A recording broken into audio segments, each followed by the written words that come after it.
Avec nous en duplex de Jérusalem, notre correspondant Stéphane Amar. Bonjour Stéphane. On vient d'écouter Benjamin Netanyahou et pour lui, il ne semble y avoir qu'une seule priorité, le retour des otages. Alors oui, cela faisait partie des deux buts de guerre qui avaient été fixés au lendemain des massacres du 7 octobre, ramener les otages et éradiquer militairement le Hamas. Selon Benjamin Netanyahou, eh bien, ces deux objectifs sont en passe d'être atteints.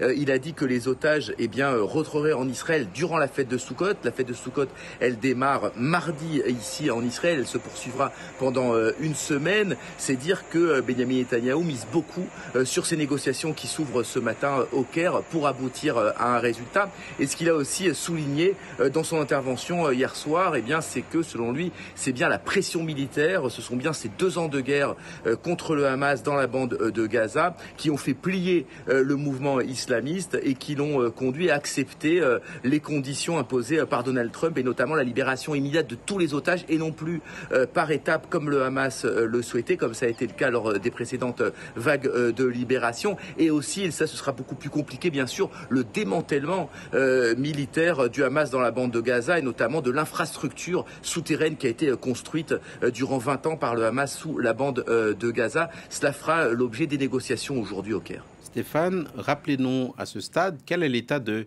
l'opinion publique israélienne sur ce plan Trump ?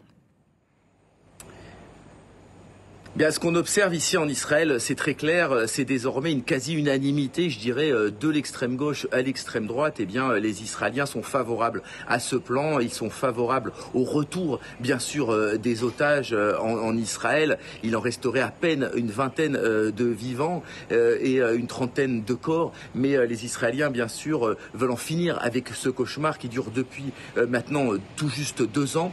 Et puis, il y a tout de même quelques divisions, notamment sur la suite à donner à la bande de Gaza. L'extrême droite hier a été reçue par Benjamin Netanyahou. Je vous rappelle que c'est une composante essentielle de la coalition. Et elle a dit au Premier ministre qu'elle soutenait ce plan à condition et à la seule condition que le Hamas consente bien à rendre les armes et quitte le pouvoir dans la bande de Gaza, ne soit plus le mouvement qui dirige la bande de Gaza. Benjamin Netanyahou a répondu positivement et il a aussi assuré qu'il n'y aurait pas d'État palestinien, que Donald Trump n'a pas formulé cette exigence. Stéphane Amar, à Jérusalem.